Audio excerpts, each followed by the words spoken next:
ധർമ്മടത്ത് പോലും പിണറായി വിജയന് കഴിഞ്ഞ പ്രാവശ്യത്തെ ഭൂരിപക്ഷം കിട്ടില്ല എന്ന് സംസ്ഥാന സെക്രട്ടേറിയറ്റ് തന്നെ വിലയിരുത്തി കഴിഞ്ഞു. സംസ്ഥാന സെക്രട്ടേറിയറ്റ് തന്നെ വിലയിരുത്തി ധർമ്മടത്ത് പിണറായി വിജയന് ഈ നാടുനീളെ കൂറ്റൻ ഫ്ലെക്സ് ബോർഡുകൾ വെച്ചിട്ട് പോലും പിണറായി വിജയൻ അല്ലാതെ മറ്റൊരു മുഖവും ഈ അടുത്ത കാലത്തൊന്നും CPM-ലെ മറ്റൊരു നേതാവിന്റെ മുഖവും ഈ ഇലക്ഷൻ പ്രചാരണ കാലത്ത് കേരളം കണ്ടിട്ടില്ല.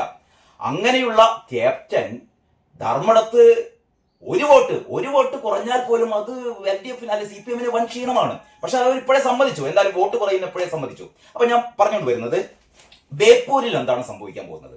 ബേപ്പൂരിൽ PV അൻവർ പിണറായിസവും മരുമോനിസവും അവസാനിപ്പിക്കും എന്ന ദൃഢപ്രതിജ്ഞയുമായി CPM വിട്ട് അല്ലെങ്കിൽ LDF കൂടാരം വിട്ട് വന്ന MLA സ്ഥാനം ഉപേക്ഷിച്ച PV അൻവർ ബേപ്പൂര് പോലുള്ള ഒരു ഇടതു കോട്ടയിൽ, അങ്ങനെയാണ് പറയുന്നത്, ഒരു ഇടതു കോട്ട, കഴിഞ്ഞ ഒരു 4.5 പതിറ്റാണ്ടായി ഇടതുപക്ഷം ജയിച്ച ആ ഒരു മണ്ഡലത്തിൽ പോരാട്ടത്തിനിറങ്ങിയപ്പോൾ എന്താണ് യഥാർത്ഥത്തിൽ സംഭവിക്കാൻ പോകുന്നത്?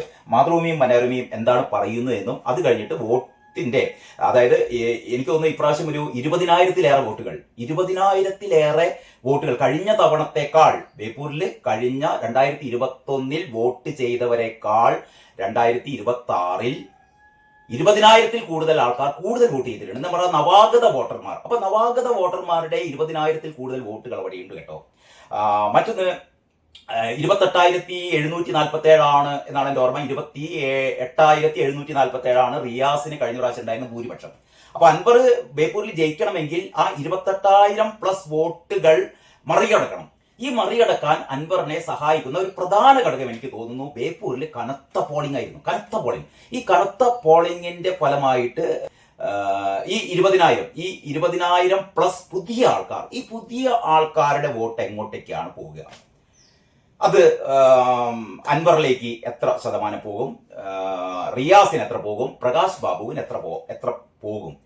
പുതിയവരുടെ വോട്ടാണ്, പുതിയ തലമുറയാണ്. അപ്പൊ പുതിയ തലമുറ പഴയ പോലെ എന്താ പറയാ, ഇതിൽ എത്രമാത്രം ഈ രാഷ്ട്രീയ അടിമകൾ ഉണ്ടാകും എന്നുള്ളത് നമുക്ക് അറിയാൻ പറ്റില്ല. എങ്കിലും പുതിയ തലമുറയെ സംബന്ധിച്ചിടത്തോളം അവർ ഇത്തരത്തിലുള്ള രാഷ്ട്രീയത്തിന്റെ ഉള്ളറകളിലേക്ക് കടന്നു ചെന്നുകൊണ്ടിട്ട് രാഷ്ട്രീയത്തിന്റെ ഗുണദോഷങ്ങളും അല്ലെങ്കിൽ വികസനത്തിന്റെ മുരടിപ്പ്, വികസന വെളിച്ചം, ഇതൊക്കെ ചർച്ച ചെയ്തുകൊണ്ട് ആ രീതിയിലുള്ള ഒരു തിരഞ്ഞെടുപ്പായിരിക്കും ഈ പുതിയ നവാഗത വോട്ടർമാർ ചെയ്യുക എന്നത് എനിക്ക് സംശയമാണ്. കാരണം രാഷ്ട്രീയത്തിലെ ഇത്തരത്തിലുള്ള സംവാദങ്ങളെക്കുറിച്ച് അത്ര ഒന്നും താല്പര്യമില്ലാത്തവരാണ് പുതിയ തലമുറ എന്ന് പറയുന്നത്. ഏറ്റവും ഉദാഹരണമായിട്ട് ഞാൻ ഈ വോട്ടെടുപ്പ് നടന്നതിന്റെ പിറ്റേ ദിവസം ആ ദിവസം വൈകിട്ട് ഞാൻ കോഴിക്കോട് ഒരു ഷോപ്പിൽ നമ്മുടെ ഒരു മൊബൈലിന് ഒരു സ്ക്രീൻ ഗാർഡ് വാങ്ങാൻ വേണ്ടിയിട്ട് കോഴിക്കോട്ടെ ഏറ്റവും പ്രശസ്തമായ ഒരു ഷോപ്പിൽ കയറിയതായിരുന്നു. അപ്പോൾ ഒരു പയ്യനാണ് അവിടെ ഈ കാര്യങ്ങളൊക്കെ ചെയ്യുന്നത്, വളരെ സ്മാർട്ടായ ഒരു പയ്യൻ. അപ്പോൾ ഞാൻ അവനോട് ചോദിച്ചപ്പോൾ പറഞ്ഞാൽ അവൻ എന്താ പറയുക, കഴിഞ്ഞ പ്രാവശ്യം 2021 വോട്ട് ചെയ്തവനാണ്, ഈ പ്രാവശ്യം വോട്ട് ചെയ്തതാണ് കേട്ടോ. അപ്പൊ ഞാൻ വെറുതെ കൗതുകത്തിന് ചോദിച്ചതാണ്. ഇത് ബേപ്പൂര് മണ്ഡലത്തിലുള്ള പയ്യനാണ്. അപ്പം ആർക്കാണ് വോട്ട് ചെയ്തതെന്ന് വെറുതെ ഒരു കൗതുകത്തിന് ചോദിച്ചപ്പോൾ ഇവൻ പറഞ്ഞു, ഇതിപ്പോ ആർക്കായാലും കണക്ക് തന്നെ. അങ്ങനെ പറഞ്ഞത് ആർക്കായാലും കണക്ക് തന്നെ എന്ന് പറഞ്ഞാൽ ഇതൊരു എന്താ പറയാ, ഒരു യുവതലമുറയുടെ ഒരു പ്രതീകമായിരുന്നു ആ കുട്ടി അല്ലെങ്കിൽ ആ യുവാവ് എന്ന് പറഞ്ഞാൽ ആർക്ക് വോട്ട് ചെയ്താലും, പ്രത്യേകിച്ച് എനിക്കത് നമുക്ക് ജോലി ചെയ്യണം, നമുക്ക് ജോലി ചെയ്താൽ നമുക്ക് കാശ് കിട്ടും, അതല്ലാതെ പ്രത്യേകിച്ച് ഒരാൾക്ക് വോട്ട് ചെയ്തുകൊണ്ട് എന്ത് കാര്യം എന്നാണ് അയാൾ ചോദിച്ചത്. വീണ്ടും വെറുതെ ഞാൻ കാര്യങ്ങളൊക്കെ ഇങ്ങനെ സംസാരിച്ചു കഴിഞ്ഞപ്പോൾ പറഞ്ഞു, ഞാൻ ഇപ്രാവശ്യം അൻവറിനാണ് ചെയ്തത്. അപ്പൊ ഞാൻ ചോദിച്ചു, കഴിഞ്ഞ പ്രാവശ്യം ഞാൻ റിയാസിന് ചെയ്തു, കഴിഞ്ഞ പ്രാവശ്യം ഞാൻ റിയാസിന് ചെയ്തിരുന്നു, ഇപ്രാവശ്യം അൻവറിന് ചെയ്തു. അപ്പൊ ഞാൻ ചോദിച്ചു, എന്താ റിയാസിന് ഇപ്രാവശ്യം ചെയ്യാതെ അൻവറിലേക്ക് മാറിയത് എന്തുകൊണ്ടാണ്? അപ്പൊ കാരണം മണ്ഡലത്തിലുടനീളം റിയാസ് ഭയങ്കര പ്രചാരണമായിരുന്നു, മണ്ഡലമാകെ മാറി വൻ വികസനം വന്നു എന്നൊക്കെ പറയുന്നു. അതേ അവസരത്തിൽ തന്നെ അൻവർ ഇതിനൊക്കെ പൊളിച്ചുകൊണ്ട് ബേപ്പൂരിലെ ഒരു വികസനവും നടന്നിട്ടില്ല എന്നും ഇവിടുത്തെ സ്ഥിതി വളരെയേറെ പരിതാപകരമാണെന്നും ഈ റിയാസ് നടത്തിക്കൊണ്ടിരിക്കുന്നത് വെറും റീൽസ് ഇട്ട് ഇല്ലാത്ത കാര്യങ്ങൾ ഇങ്ങനെ പെരുപ്പിച്ച് പറയുകയാണെന്നും ബേപ്പൂരിൽ ഒരു വികസനവും നടന്നിട്ടില്ല എന്നും അൻവറും പറയുന്നു. അപ്പൊ ഈ സാഹചര്യത്തിലാണ് ഈ യുവാവ് പറയുന്നത് എന്തായിരുന്നു കാര്യം, ഈ റിയാസിൽ നിന്ന് അൻവറിലേക്ക് ഷിഫ്റ്റ് ചെയ്യാൻ എന്താ കാരണം എന്ന് ചോദിച്ചപ്പോൾ ഈ വളരെ വളരെ രസകരമായ മറുപടിയാണ് കേട്ടോ ആ പയ്യൻ പറഞ്ഞത്. അതായത് ഒന്നുമില്ല കഴിഞ്ഞ പ്രാവശ്യം റിയാസിന് ചെയ്തു, പ്രാവശ്യം മാറ്റിക്കൊത്തി, അത്രയേ ഉള്ളൂ. കഴിഞ്ഞ പ്രാവശ്യം റിയാസിന് ചെയ്തു, ഇപ്രാവശ്യമായിട്ട് മാറ്റിക്കൊത്തിയ, എന്നും ഇങ്ങനെ ഒരാൾക്ക് ചെയ്യണ്ടല്ലോ എന്ന് പറഞ്ഞ് ഇത്ര ലാഘവത്തിൽ ഇത്തരത്തിലുള്ള ഒരു പ്രചാരണത്തിന്റെയും കുത്തൊഴുക്കിൽപ്പെടാതെ വളരെ എന്താ പറയാ വളരെ ലാഘവത്തിൽ ഇതിലൊന്നും ഒരു കാര്യവുമില്ല എന്ന് ധരിച്ചിരിക്കുന്ന ഒരുപാട് പേർ നമുക്കിടയിലുണ്ട് കേട്ടോ. അതിന്റെ ഒരു പ്രതീകമാണ് ഞാൻ പറഞ്ഞ ഈ യുവാവ്. അപ്പൊ ഞാൻ പറഞ്ഞുകൊണ്ടിരിക്കുന്നത് ഈ 20,000 പുതിയ വോട്ടർമാർ എന്ന് പറയുന്നത് അവരെ സംബന്ധിച്ചിടത്തോളം അങ്ങനെ ഒരു കൃത്യമായ ഒരു രാഷ്ട്രീയ ബോധമൊന്നുമില്ലാതെ ചെയ്യുന്ന വോട്ടുകളാണ്. അതുകൊണ്ട് തന്നെ അത് ഒരുപക്ഷെ കുറെ റിയാസിലേക്കും കുറെ അൻവറിലേക്കും കുറെ പ്രകാശ് ബാബുവിലൊക്കെ പോയിട്ടുണ്ടാവും കേട്ടോ. പക്ഷേ നേരത്തെ പോൾ ചെയ്ത അല്ലെങ്കിൽ നേരത്തെ കഴിഞ്ഞ തവണ ഈ റിയാസിന് വോട്ട് ചെയ്ത അല്ലെങ്കിൽ കഴിഞ്ഞ തവണ നിയാസ് ആയിരുന്നു ഈ എതിരാളി UDF-ന്റെ. അപ്പൊ UDF-ന്റെ സ്ഥാനാർത്ഥിക്ക് വോട്ട് ചെയ്തവർ തിരിച്ച് അങ്ങോട്ടും ഇങ്ങോട്ടും എത്രമാത്രം ഷിഫ്റ്റുകൾ ഉണ്ടാവും എന്നുള്ളതാണ് ഈ പ്രാവശ്യം നമ്മൾ നോക്കേണ്ടത് കേട്ടോ. ഇതിൽ ഏറ്റവും പ്രധാനപ്പെട്ട ഒരു കാര്യം പറഞ്ഞാൽ ഭരണവിരുദ്ധ വികാരം ഇല്ല. ഇപ്പൊ ഗോവിന്ദൻ വീണ്ടും ഇന്നത്തെ പത്രസമ്മേളനത്തിൽ ഉടനീളം ഗോവിന്ദൻ പറഞ്ഞുകൊണ്ടിരിക്കുന്നതാണ് ഭരണവിരുദ്ധ വികാരമില്ല എന്നുള്ളത് തന്നെയാണ്. പക്ഷേ ഗോവിന്ദൻ എത്ര ആവർത്തി പറഞ്ഞാലും ഇവിടെ ശക്തമായ ഭരണവിരുദ്ധ വികാരമുണ്ടെന്ന് നമുക്കറിയാം. കാരണം എല്ലാവരും ഈ CPM-ന്റെ അന്തംഗമികളല്ലാതെ ബാക്കി എല്ലാ ആൾക്കാരും പറയുന്നത് മാത്രമല്ല നമുക്ക് അനുഭവമാണ് ശക്തമായ ഭരണവിരുദ്ധ വികാരമുണ്ട്. അപ്പൊ ഈ ശക്തമായ ഭരണവിരുദ്ധ വികാരം ഉണ്ടാകുമ്പോൾ, അതായത് ശബരിമലയിൽ നടന്ന സ്വർണ്ണക്കൊള്ള, ഏറ്റവും അവസാനം ഈ കുഴൽനാടന്റെ ഈ വെളിപ്പെടുത്തലുണ്ടല്ലോ, അതായത് 2018-ലെ പ്രളയം എന്ന് പറയുന്നത് മനുഷ്യനിർമ്മിതമാണ്. അതായത് കരിമണൽ ലോബിയെ സംരക്ഷിക്കാൻ വേണ്ടിയിട്ട്, അവിടെ നിന്ന് കോട ലഭിക്കാൻ വേണ്ടിയിട്ട്, അല്ലെങ്കിൽ ഏതാണ്ട് ഒരു 100 കോടിയോളം രൂപ കോളപ്പണമായി കിട്ടാൻ വേണ്ടിയിട്ട് അഴിമതി നടത്താൻ വേണ്ടിയിട്ടാണ് ഏതാണ്ട് 500ഓളം മനുഷ്യരെ ഈ പ്രളയത്തിൽ മുക്കിക്കൊന്നത് എന്ന് പറയുമ്പോൾ അത് നടുക്കുന്ന വെളിപ്പെടുത്തലാണ് കേട്ടോ. അങ്ങനെ അത്തരത്തിൽപ്പെട്ട ഈ ഭരണം തികഞ്ഞ പരാജയമാണ്. ഇപ്പൊ ആരോഗ്യവകുപ്പ് ഏറ്റവും കുത്തഴിഞ്ഞ ആരോഗ്യവകുപ്പാണ്. വിദ്യാഭ്യാസ വകുപ്പ് കുത്തഴിഞ്ഞതാണ്, അല്ലെങ്കിൽ ആഭ്യന്തര വകുപ്പ് കുത്തഴിഞ്ഞതാണ്, കൃഷി വകുപ്പ് കുത്തഴിഞ്ഞതാണ്, തുടങ്ങിയ കാര്യങ്ങളൊക്കെ നമുക്ക് മുന്നിലുണ്ട് കേട്ടോ. ഇപ്പൊ ഇവര് ഈ പ്രചാരണത്തിന്റെ ഭാഗമായിട്ട് ഉമ്മൻചാണ്ടി ഭരിക്കുമ്പോൾ പവർ കട്ട് ഉണ്ടായിരുന്നു, ഇപ്പൊ പവർ കട്ട് ഇല്ലായിരുന്നു. ഇതൊന്നും ജനങ്ങൾ വിശ്വസിക്കുന്നില്ല. ജനങ്ങൾക്ക് കുറെ കൂടി കൃത്യമായി കാര്യങ്ങൾ അറിയാം. എന്തുകൊണ്ട് ഈ 10 വർഷം കാര്യമായ പവർ കട്ട് ഉണ്ടായില്ല? കാരണം കൂടംകുളത്ത് നിന്ന് വൈദ്യുതി എത്തുന്നു, പിന്നെ എന്താ കുറെ ഈ പുരപ്പുറ സോളാർ എന്ന് പറയുന്ന ഒരു സംഭവം വളരെ വ്യാപകമായി. അതുകൊണ്ടൊക്കെ തന്നെ എന്താ പറയാ ഈ വൈദ്യുതി പഴയ പോലുള്ള ഒരു ക്ഷാമം ഉണ്ടാവുന്നില്ലെന്ന് മാത്രമല്ല, അതല്ലാതെ കഴിഞ്ഞ 10 വർഷം കൊണ്ട് എത്ര യൂണിറ്റ്, അതാണ് വളരെ ജെന്യൂനായിട്ട് പുതിയ വോട്ടർമാർ ചോദിക്കുന്നുണ്ട്, കഴിഞ്ഞ 10 വർഷം കൊണ്ട് പിണറായി വിജയൻ സർക്കാർ എത്ര യൂണിറ്റ് ആണ് ഇവിടെ വൈദ്യുതി കൂടുതൽ ഉത്പാദിപ്പിച്ചത്? അത് പറയുന്നില്ല. ഇവര് യഥാർത്ഥത്തിൽ പറയുകയാണെങ്കിൽ കഴിഞ്ഞ 10 വർഷം കൊണ്ട് ഞങ്ങൾ ഇത്ര യൂണിറ്റ് വൈദ്യുതി പുതുതായി ഉത്പാദിപ്പിച്ചു. അതല്ലേ നേട്ടം എന്ന് പറയുന്നത്, അല്ലേ? അത് പറയുന്നില്ല, കാരണം അങ്ങനെ ചെയ്തിട്ടില്ല. അങ്ങനെ ഇവർ പറയുന്ന ഓരോ വാദങ്ങളും പൊള്ളയാണ് എന്ന്. ഇപ്പൊ ക്ഷേമ പെൻഷൻ ഞങ്ങൾ 3000 രൂപയാക്കുന്നു. ക്ഷേമ പെൻഷൻ 2500 രൂപയാക്കും എന്ന് പറഞ്ഞിട്ടാണ് ഇവർ അധികാരത്തിൽ വന്നത് കഴിഞ്ഞ പ്രാവശ്യം. അത് 2500 രൂപയാക്കിയില്ല. 1600 എന്നുള്ളത് 2000 രൂപയാക്കുന്നത് ഏറ്റവും അവസാനം ഒരു 3-4 മാസങ്ങൾക്ക് മുമ്പാണ്. എന്ന് പറഞ്ഞാൽ ഇവർ പറയുന്നതൊന്നും വിശ്വസിക്കാൻ പറ്റില്ല എന്ന്, അതായത് LDF പറയുന്നത് ഒന്നും വിശ്വസിക്കാൻ പറ്റില്ല എന്ന് വോട്ടർമാർക്ക് മനസ്സിലാവുന്നു. ആശാവർക്കർമാർ, നമുക്കറിയാലോ, സമൂഹത്തിലെ ഏറ്റവും ദുർബലരായ ആശാവർക്കർമാർ ഏതാണ്ട് 300ഓളം 258 ദിവസം കണ്ടാണ് സെക്രട്ടേറിയറ്റ് പടിക്കൽ സമരം ചെയ്തത്, അല്ലേ? തിരിഞ്ഞു നോക്കിയില്ല. അവരവസാനം പറഞ്ഞു ഞങ്ങൾക്കൊരു 100 രൂപ തന്നെയും കൊടുത്തില്ല. അവസാനമാണ് നമ്മുടെ പഞ്ചായത്ത് തെരഞ്ഞെടുപ്പ് വന്നപ്പോൾ 1000 രൂപ കൂട്ടി കൊടുത്തത്. പിന്നെ ബഡ്ജറ്റിൽ ഒരു 1000 രൂപ കൂട്ടി കൊടുത്തു, നാമമാത്രമായി കൂട്ടി കൊടുക്കല്. പക്ഷെ ഈ അങ്ങനെ ഒരു 1000 രൂപ കൂട്ടി കൊടുത്തിട്ടോ, അല്ലെങ്കിൽ ഇവിടുത്തെ സ്ത്രീകൾക്ക് അവരുടെ അക്കൗണ്ടിലേക്ക് 3000 രൂപ കൊടുത്തിട്ടോ ഒന്നും, 1000 രൂപ കൊടുത്തിട്ടോ ഒന്നും, പ്രത്യേകിച്ച് പഞ്ചായത്ത് തെരഞ്ഞെടുപ്പിൽ എന്താ പറയാ ഒരു പ്രത്യേകിച്ച് ഒരു മേൽക്കൈയും LDF ഉണ്ടായിട്ടില്ല. പ്രത്യേകിച്ചും ഈ 2021 നിയമസഭാ തെരഞ്ഞെടുപ്പിന് ശേഷം, അതിനെ തുടർന്ന് നടന്ന ലോക്സഭാ തെരഞ്ഞെടുപ്പിലും അതിനുശേഷം നടന്ന നിരവധിയായ ഉപതെരഞ്ഞെടുപ്പുകളിലും ഏറ്റവും അവസാനം നടന്ന പഞ്ചായത്ത് തെരഞ്ഞെടുപ്പിലും എല്ലാം LDF തകർന്നടിയുകയായിരുന്നു. പിന്നെ എങ്ങനെയാണ് ഈ നിയമസഭാ തെരഞ്ഞെടുപ്പിൽ പെട്ടെന്നൊരു മേൽക്കൈ LDF-ന് വരിക? ഒരു സാധ്യത. അപ്പൊ ഞാൻ പറഞ്ഞു വരുന്നത്, ഈ കഴിഞ്ഞ പ്രാവശ്യം റിയാസിന് കിട്ടിയ ഈ 28,747 വോട്ട് എന്തായാലും അത്രയും എന്താ പറയാ അത്രയും വോട്ടിന്റെ ഭൂരിപക്ഷം എന്തായാലും റിയാസിന് കിട്ടാൻ സാധ്യതയില്ല. അതിലൊരു പകുതി തന്നെങ്കിലും ഷിഫ്റ്റ് ചെയ്യും എന്ന് പറഞ്ഞാൽ ഈ ഭരണവിരുദ്ധ വികാരം കൊണ്ട്, CPM-ന്റെ ഇത്തരത്തിലുള്ള പൊള്ളയായ വാഗ്ദാനങ്ങളെ കൊണ്ട്, ശബരിമലയിലെ സ്വർണ്ണക്കൊള്ള കൊണ്ട്, ഇങ്ങനെയുള്ള നിരവധിയായ കാരണങ്ങളാൽ ഒരു പകുതി വോട്ട്, ഈ 28,000-ന് ഒരു 14,000 വോട്ട് തന്നെങ്കിലും ഷിഫ്റ്റ് ചെയ്യാനുള്ള കൃത്യമായ സാധ്യതയുണ്ട് കേട്ടോ. മറ്റൊന്ന്, ഈ പൊതുവെ സി പി എം എന്ന് പറയുന്ന പാർട്ടി ജീർണിച്ച ഒരു അവസ്ഥയിലാണ് എന്നും ജി സുധാകരൻ എന്തുകൊണ്ട് പോയി, അല്ലെങ്കിൽ TKG എന്തുകൊണ്ട് പോയി, അതല്ലെങ്കിൽ കുഞ്ഞികൃഷ്ണൻ എന്തുകൊണ്ട് പോയി, അങ്ങനെ ഐഷ പറ്റി പോകുന്നു, എസ് രാജേന്ദ്രൻ പോകുന്നു, അങ്ങനെ നിരവധിയായ CPIM നേതാക്കന്മാരൊക്കെ ഈ പാർട്ടി വിടുന്നു. അപ്പൊ ആകെ ഈ പാർട്ടിയെ സംബന്ധിച്ചിടത്തോളം എന്താണോ ഇടതുപക്ഷം കൊണ്ട് ഉദ്ദേശിക്കുന്നത് അതൊന്നും അല്ല ഇപ്പോഴത്തെ ഇടതുപക്ഷം എന്ന് പറയുന്നത് കുറെ പിണറായിയുടെ ഒരു ഫാൻസ് അസോസിയേഷനായി മാറി എന്ന് വിചാരിക്കുന്ന ഒരുപാട് ആൾക്കാർ പാർട്ടിയിലുണ്ട് കേട്ടോ. അവര് തീർച്ചയായും അവർ പ്രാവശ്യം മാറി കുത്തുക തന്നെ ചെയ്യും. അപ്പൊ ഞാൻ ഈ ഒരു അവസ്ഥകളൊക്കെ പറഞ്ഞിട്ട് വരുന്നത്, കഴിഞ്ഞ പ്രാവശ്യം റിയാസിന് കിട്ടിയ 28,747 വോട്ട് എന്ന് പറയുന്നത് 28,747 വോട്ടും ഇപ്രാവശ്യം നഷ്ടപ്പെടാനാണ് സാധ്യത. ഈ പുതുതായി വരുന്ന വോട്ടർമാർ എങ്ങനെയാണ് അങ്ങോട്ടേക്കും ഇങ്ങോട്ടേക്കും ചായുന്നത് എന്നുള്ളതിനനുസരിച്ച് PV അൻവറിന് തന്നെയാണ് സാധ്യത എന്നാണ് എനിക്ക് പൊതുവായി ഈ ബേപ്പൂർ മണ്ഡലത്തിലെ ഒരാളെന്ന രീതിയിൽ എനിക്ക് ഫീൽ ചെയ്യുന്നത്, അല്ലെങ്കിൽ എനിക്ക് മനസ്സിലാക്കാൻ കഴിയുന്നത് അതാണ് കേട്ടോ. ഇനി എന്താണ് മലയാള മനോരമ പറയുന്നത് നോക്കാം. ബേപ്പൂർ വോട്ടുകൾ സുരക്ഷിതം, ആർക്കെന്ന് കണക്കുകൂട്ടി മുന്നണികൾ എന്നാണ്. ആർക്കെന്ന് കണക്കുകൂട്ടി മുന്നണികൾ. ഇതിൽ പറയുന്നത് എന്താണെന്ന് വെച്ചാൽ, വോട്ടുകൾ യന്ത്രത്തിനുള്ളിലായതോടെ കണക്കുകൂട്ടലിലാണ് ബേപ്പൂരിലെ 3 മുന്നണി പ്രവർത്തകരും. വോട്ടെടുപ്പിന് ശേഷം ബൂത്ത് തലത്തിൽ നടത്തിയ അവസാനവട്ട കണക്കെടുപ്പിൽ LDF-ഉം UDF-ഉം ഒരുപോലെ വിജയപ്രതീക്ഷ പുലർത്തുന്നു.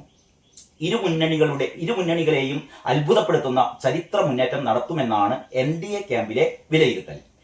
പോസ്റ്റൽ ബാലറ്റുകൾ ഉൾപ്പെടെ 83.77% പോളിംഗ് ആണ് ബേപ്പൂർ മണ്ഡലത്തിൽ രേഖപ്പെടുത്തിയത്. നോക്കണേ, 83.77%. 2021 ഇത് 77.97% എന്ന് പറഞ്ഞാൽ എത്ര, 6% കൂടുതൽ വോട്ടാണ് ഇപ്രാവശ്യം രേഖപ്പെടുത്തിയത്.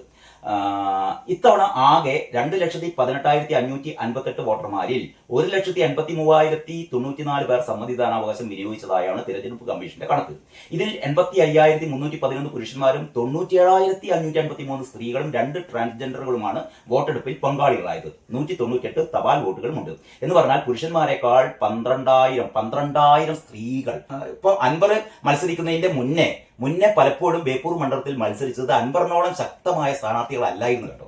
അപ്പൊ UDF കഴിഞ്ഞ തവണയും അതിന് മുമ്പത്തെ തവണയൊക്കെ ഇതൊരു LDF കോട്ടയാണ്, എത്ര നമ്മൾ തലകുത്തി മറിഞ്ഞിട്ടോ അവിടെ ജയിക്കാൻ പോകുന്നില്ല എന്നൊരു ആ രീതിയിലുള്ള ഒരു പ്രവർത്തനമായിരുന്നു ബേപ്പൂർ മണ്ഡലത്തിൽ UDF നടത്തിയിരുന്നത്. ഇവരിങ്ങനെ വീട് വിടാതെ കയറി ഇറങ്ങുകയോ അത്രമാത്രം ഒരു വൻ പ്രചാരണം നടത്തുകയോ ഒന്നും ചെയ്തിരുന്നില്ല കഴിഞ്ഞ 2-3 ഒരു അനുഭവസ്ഥനാണ് പറയുന്നത്, കഴിഞ്ഞ തവണയോ അതിന് മുമ്പത്തെ തവണയോ. പക്ഷേ ഇത്തവണ അങ്ങനെയല്ല.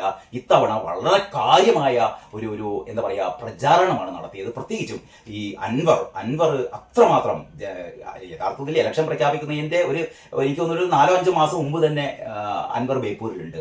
അങ്ങനെ അൻവർ ഓരോ മുക്കിലും മൂലയിലും എത്തി വോട്ടർമാരെ കാണുക എന്ന് പറയുന്ന ഒരു സംഭവം ഉണ്ടായിട്ടുണ്ട് കേട്ടോ. അപ്പൊ ഈ എന്താ പറയാ സ്ത്രീകളുടെ എത്രയാ വർധന ഞാൻ പറഞ്ഞത്, 12,000-ത്തോളം സ്ത്രീകളുടെ ഒരു ആധിക്യം പുരുഷന്മാരെക്കാൾ. അപ്പൊ സ്ത്രീകൾ ഇങ്ങനെ കൂട്ടമായി വരിക എന്നൊക്കെ പറയുന്നത് അത് എന്തായാലും ഒരു LDF വിരുദ്ധ വോട്ടുകൾ തന്നെയാണ്. കാരണം പ്രത്യേകിച്ച് ഞാൻ പറഞ്ഞല്ലോ, കഴിഞ്ഞ തവണത്തേക്കാൾ ഈ എന്താ പറയുക ശതമാനക്കണക്ക് കൂടി എന്നുള്ളത്. ഇപ്പൊ CPM-കാർ എന്തായാലും കഴിഞ്ഞ തവണ അവർ മാക്സിമം വോട്ട്, എല്ലാ തവണയും CPM-കാർ അവരുടെ വോട്ടുകളൊന്നും നഷ്ടപ്പെടുത്താറില്ല, അവർ പരമാവധി വോട്ട് ചെയ്യിപ്പിക്കും. UDF-കാരാണ് ഇങ്ങനെ ഒരു സാമട്ടിൽ നടക്കുക. ഇപ്രാവശ്യം അതല്ല. UDF-കാർ ഈ വർദ്ധിച്ച വോട്ടുകൾ ഉണ്ടല്ലോ, വർദ്ധിച്ച വോട്ടുകളുടെ 90% പോകാൻ പോകുന്നത് UDF-ലേക്ക് തന്നെയായിരിക്കും എന്നാണ് ഞാൻ കരുതുന്നത്. ഇനി ഇതിൽ വാർത്തയിൽ പറയുന്നത് എന്താണെന്ന് അറിയാം. 2021 ആകെയുണ്ടായിരുന്ന 2,08,059 വോട്ടർമാരിൽ 1,62,244 പേരായിരുന്നു വോട്ട് ചെയ്തത്. പുതിയ കണക്ക് പ്രകാരം 10,499 വോട്ടർമാർ അധികമുള്ള മണ്ഡലത്തിൽ 2021-നേക്കാൾ 20,850 വോട്ടുകൾ രേഖപ്പെടുത്തിയിട്ടുണ്ട്. ഞാൻ ആദ്യം പറഞ്ഞു, ഈ 2021-നേക്കാൾ 20,850 വോട്ടുകളാണ് പുതുതായി രേഖപ്പെടുത്തിയത്. വർദ്ധിച്ച വോട്ടുകൾ തങ്ങൾക്ക് അനുകൂലമാകുമെന്നാണ് ഇരു മുന്നണികളുടെയും വാദം. അതേസമയം യുവ വോട്ടർമാർ ആർക്കൊപ്പം നിലനിൽക്കുമെന്നതിൽ മുന്നണികളിൽ ആശയക്കുഴപ്പമുണ്ട്. അത് തീർച്ചയായും ആശയക്കുഴപ്പമാണ്. പുതിയ വോട്ടർമാർ ഏത് രീതിയിലായിരിക്കും ചിന്തിക്കുക എന്നുള്ളത് തികഞ്ഞ ആശയക്കുഴപ്പം തന്നെയാണ്. ഇനി കഴിഞ്ഞ തവണത്തേതിലും 6% പോളിംഗ് വർദ്ധിച്ചത് മുന്നണികളിൽ പ്രതീക്ഷയ്ക്ക് വക നൽകിയിട്ടുണ്ട്. വോട്ട് നിലയിലെ മാറ്റം ആരെ തുണയ്ക്കുമെന്ന് മെയ് 4 അറിയാം. അത് പിന്നെ പ്രത്യേകിച്ച് പറയേണ്ട കാര്യമില്ലല്ലോ. 2021 LDF സ്ഥാനാർത്ഥിയായിരുന്ന PA മുഹമ്മദ് റിയാസ് 82,165 വോട്ടുകൾ നേടിയപ്പോൾ UDF സ്ഥാനാർത്ഥിയായിരുന്ന PM നിയാസിന് 53,418 വോട്ടുകളായിരുന്നു ലഭിച്ചത്. NDA സ്ഥാനാർത്ഥിയായിരുന്ന KP പ്രകാശ് ബാബു 26,267 വോട്ടുകൾ നേടിയിരുന്നു. ഏതാണ്ട് ഇങ്ങനെയാണ് വാർത്ത വരുന്നത്. അപ്പൊ പ്രകാശ് ബാബു കഴിഞ്ഞ പ്രാവശ്യം നേടിയത് 26,267 വോട്ടുകളാണ്. ഇപ്രാവശ്യം എല്ലാവരും പറഞ്ഞത് പ്രകാശ് ബാബു വോട്ട് വർദ്ധിപ്പിക്കുന്നതാണ്. ഏതാണ്ട് 30,000-ഓളം വോട്ടുകൾ പ്രകാശ് ബാബുവിന് കിട്ടാൻ സാധ്യതയുണ്ട് എന്നാണ് പറയുന്നത്. തീർച്ചയായും അങ്ങനെ അതിനുള്ള സാധ്യതയുണ്ട്. പ്രത്യേകിച്ചും ഈ ശബരിമല പ്രശ്നമൊക്കെ വന്നപ്പോൾ അല്ലെങ്കിൽ പ്രകാശ് ബാബുവിന്റെ മണ്ഡലത്തിലെ പ്രവർത്തകർ എന്ന് പറഞ്ഞാൽ വളരെ സജീവമായ പ്രവർത്തനമാണ് നടത്തിയത്. അതുകൊണ്ടൊക്കെ തന്നെ ബി ജെ പിക്ക് വോട്ട് കൂടും. ബി ജെ പിക്ക് വോട്ട് കൂടുന്ന എവിടെ നിന്നായിരിക്കും? തീർച്ചയായും അത് എൽ ഡി എഫിൽ നിന്ന് തന്നെയായിരിക്കും. സി പി എമ്മിലെ ഈഴവ വോട്ടുകൾ ഇപ്രാവശ്യവും കുറെ കൂടി എങ്ങോട്ടേക്ക് പോകും? ബി ജെ പിക്ക് പോകും എന്നുള്ളത് ഉറപ്പാണ്. അതുകൊണ്ടൊക്കെ തന്നെ ഞാൻ നേരത്തെ പറഞ്ഞതിലേക്ക് വീണ്ടും ഒന്ന് ആഡ് ചെയ്യുകയാണ്. അൻവറിന്റെ ഒരു വിജയം എന്നുള്ളത് ഏതാണ്ട് ഉറപ്പിക്കാവുന്ന ഒരു സ്ഥിതിയിലാണ് ഞാൻ കാണുന്നത്.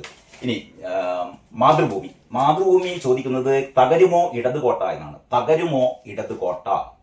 മത്സരം കൊണ്ട് ശ്രദ്ധേയമായ ബേപ്പൂരിന്റെ ഫലം എന്തായിരിക്കുമെന്നാണ് എല്ലാവരും ഉറ്റുനോക്കുന്നത്. PV അൻവർ അത്ഭുതം സൃഷ്ടിക്കുമോ എന്ന ചർച്ചകളാണ് നടക്കുന്നത്.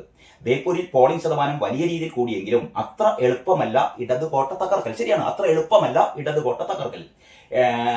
83.74% 2021 നിയമസഭാ തെരഞ്ഞെടുപ്പിനേക്കാളും 2024 ലോക്സഭാ തെരഞ്ഞെടുപ്പിനേക്കാളും പോളിംഗ് ശതമാനം വലിയ തോതിൽ കൂടിയിട്ടുണ്ട്.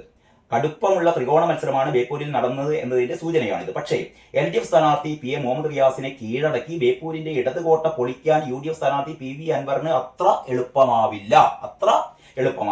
അത്ഭുതങ്ങൾ തന്നെ സംഭവിക്കേണ്ടി വരും. ആ അത്ഭുതങ്ങൾ എന്താണ് എന്നുള്ളതാണ് ഞാൻ നേരത്തെ നിങ്ങളോട് വിശദീകരിച്ചത്. പോൾ ചെയ്തത് 1,83,094 വോട്ട്. 1,83,094 വോട്ടാണ് ഇത്തവണ ബേപ്പൂരിൽ പോൾ ചെയ്തത്. 2021 നിയമസഭാ തെരഞ്ഞെടുപ്പിൽ 1,64,859 വോട്ടും 82,165 വോട്ടാണ് അന്ന് LDFന് കിട്ടിയത്. ആകെ പോൾ ചെയ്തതിന്റെ പകുതി വോട്ട് PM മുഹമ്മദ് റിയാസ് പിടിക്കുകയുണ്ടായി. UDFന് 53,418 വോട്ടാണ് ലഭിച്ചത്. NDA സ്ഥാനാർത്ഥിക്ക് 26,267 വോട്ടും. NDA സ്ഥാനാർത്ഥി KP പ്രകാശ് ബാബു ഇത്തവണ വോട്ട് വർദ്ധിപ്പിക്കുമെന്നാണ് സൂചന. അത് നമ്മൾ നേരത്തെ ഡിസ്കസ് ചെയ്തല്ലോ. പ്രകാശ് ബാബു ബേപ്പൂരിൽ മത്സരിച്ചപ്പോഴാണ് NDAക്ക് മണ്ഡലത്തിൽ വോട്ട് കൂടിയത്. അത് ആവർത്തിക്കും. വിജയത്തിലേക്ക് എത്തും എന്ന് NDA അവകാശപ്പെടുന്നു. അതിന് ആരും അങ്ങനെ ഞങ്ങൾ തോൽക്കാൻ പോകുകയാണെന്ന് ആരും പറയില്ലല്ലോ. 2021 ഇത്തവണ 18,505 വോട്ടുകളാണ് കൂടുതലായി പോൾ ചെയ്തത്. ഇത് എല്ലാ മുന്നണികൾക്കും വിഭജിച്ചു പോകുമെന്നാണ് മാതൃഭൂമി പറയുന്നത്. അൻവറിന് ജയിക്കണമെങ്കിൽ 2021 20,000-ലധികം വോട്ടെങ്കിലും പിടിക്കണമെന്നാണ് വിലയിരുത്തൽ. ഇടതു വോട്ടുകൾ കൂടി ക്യാൻവാസ് ചെയ്യാൻ കഴിഞ്ഞിട്ടുണ്ടെന്നാണ് അൻവറിന്റെ അവകാശവാദം. അപ്പൊ അൻവറിന്റെ ഈ അവകാശവാദം ഏറ്റവും പ്രധാനമാണ് കേട്ടോ. ഇടതുപക്ഷത്തെ വോട്ടുകൾ കൂടി ക്യാൻവാസ് ചെയ്യാൻ പറ്റിയിട്ടുണ്ട്. മറ്റൊന്ന്, ഇത് ബേപ്പൂരിൽ മാത്രം കാര്യമല്ല പറയുന്നത്. ഇപ്രാവശ്യം CPMന് ഇതുവരെ കാലങ്ങളായി CPMന് വോട്ട് ചെയ്തിരുന്ന പലരും പുറത്തു പറഞ്ഞില്ലെങ്കിലും അവരിപ്രാവശ്യം മാറ്റിക്കുത്തും. അതൊരു പരിധിവരെ BJPക്ക്, ഒരു പരിധിവരെ അത് കോൺഗ്രസിന്, അതായത് UDFന്. ആ രീതിയിലുള്ള ഒരു വോട്ട് ഷിഫ്റ്റിംഗ് ഇപ്രാവശ്യം എന്തായാലും എല്ലാ മണ്ഡലങ്ങളും നടന്നിട്ടുണ്ട്. അത് ഒരു വർദ്ധിച്ച തോതിൽ ബേപ്പൂരിൽ നടക്കും എന്ന് തന്നെയാണ് ഞാൻ കരുതുന്നത്. ഇവിടെ ഒരു 4,000 വോട്ടിന്റെ ഒരു കാര്യം പറയുന്നുണ്ട്. അതായത് ഇവർ പറയുന്നത് UDF അതെ ഏതോ ഒന്നിൽ ഞാൻ കണ്ടു, ഒരു 4,000 വോട്ടിന് തന്നെയെങ്കിലും അൻവർ ജയിച്ചേക്കാം എന്നാണ് അത്ര UDF ക്യാമ്പ് പറയുന്നത്. 4,000 വോട്ട്. പക്ഷെ അൻവറിന്റെ അവകാശവാദം എന്ന് പറഞ്ഞാൽ ഞാൻ 20,000 കൂടുതൽ വോട്ടിന് വിജയിക്കുമെന്നൊക്കെയാണ് അൻവർ പറയുന്നത് കേട്ടോ. അപ്പൊ അൻവറിന്റെ അവകാശവാദം നമുക്ക് അങ്ങനെ പുച്ഛിച്ച് തള്ളാൻ പറ്റില്ല. കാരണം അൻവറാണ് ആള്. കാരണം നിലമ്പൂരിലൊക്കെ അൻവറിന്റെ മത്സരം എല്ലാ പാർട്ടികളും അൻവറിനെ എതിർത്തപ്പോൾ പോലും അൻവർ ഉണ്ടാക്കിയ ഒരു വ്യക്തിഗത വോട്ട് ഉണ്ട് കേട്ടോ. അതെന്തായാലും ബേപ്പൂരിലും കിട്ടും.